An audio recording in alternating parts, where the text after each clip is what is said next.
This week's featured Oldsmobile is packing only a 350?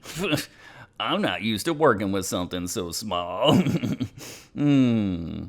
Yes, I am.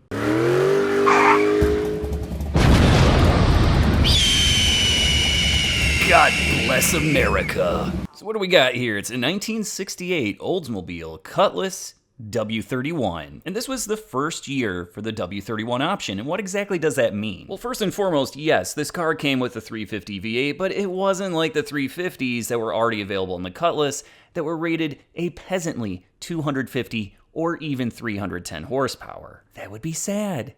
Just like your internet search history. Stop it. Get some help. This specific 350 came with quite a few goodies. Oh, before we get to those goodies, do you want to know what Oldsmobile called this engine? The Ramrod. You see these things? They're not just to look cool. They suck hard. So yeah, it came with cold air induction. It also had a 308 cam, heavy duty valve springs from the W30, heads with huge valves, a special harmonic balancer so you could rev these things to 7,000 RPM, and also flat top pistons, which led to a compression ratio of 10.5 to 1. And with that, Oldsmobile rated this engine at a whopping 325 horsepower and 398 pound-feet of torque. Inside, you'll find a 4-speed manual because that's all you could get with this car. You know what you couldn't get? Power brakes. That engine didn't produce enough vacuum, so power brakes were off the options list. But look on the bright side. Pushing that manual brake pedal, you're gonna get some pretty hefty quads. With the W31, you had 2 rear gear options available, 391 or 433. So hopefully you're not gonna be driving on the highway too much. This car's got a set of 391 gears. These might not have been the lightest cars around, but they weren't terribly heavy.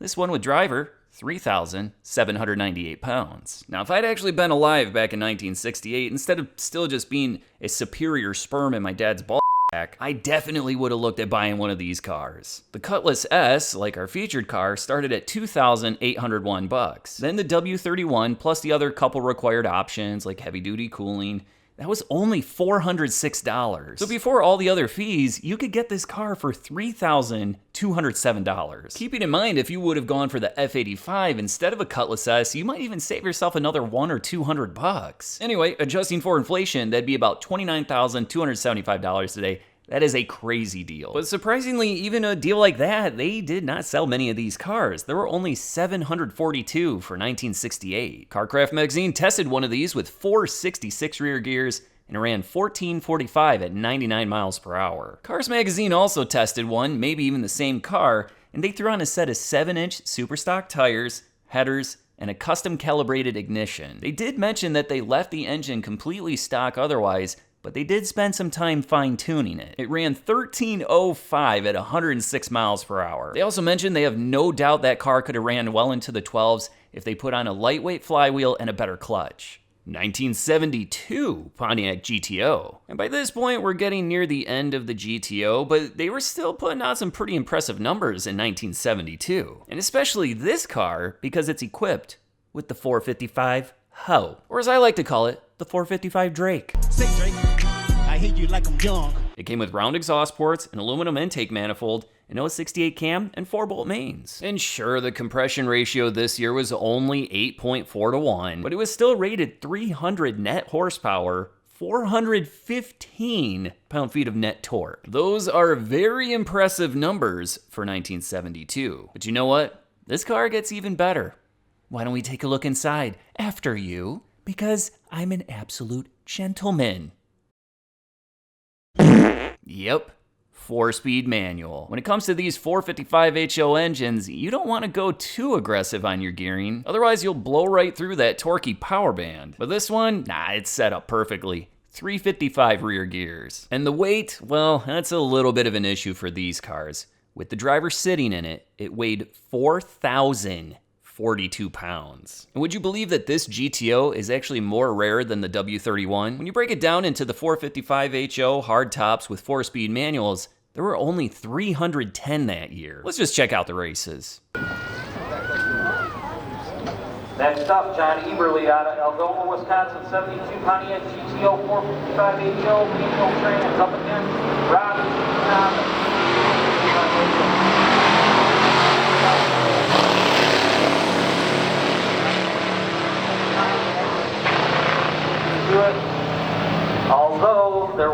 red light, so he will get the win. 14:27.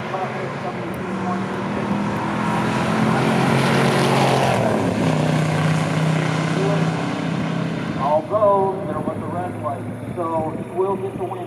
In the first round, the GTO ran 14:23 at 97 miles per hour. Unfortunately, they did leave a little early and got a red light, so that gives the automatic win to the W31, who was only 4/100ths behind at 14:27 and 97.69 miles per hour. Let's see what happens in round 2. Hopefully it's as good as this race.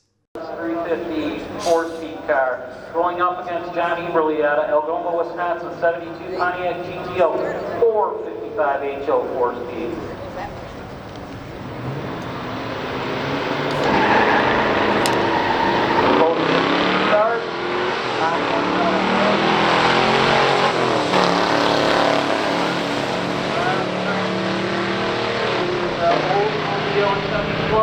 The win does go to the Pontiac, 14:25 at 90. The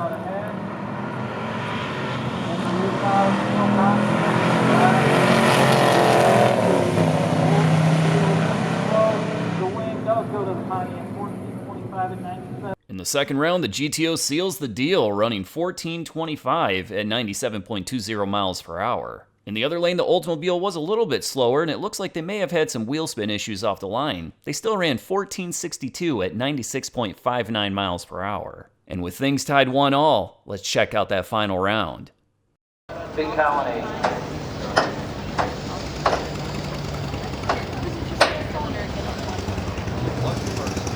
John Eberly out of Algoma, Wisconsin, 72 455 HO GTO up against Rob the Shoe. Rob the Shoe is not allowed to red light.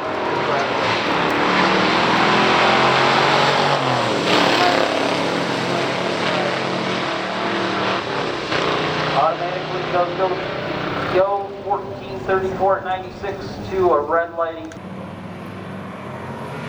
Dave highlighter light.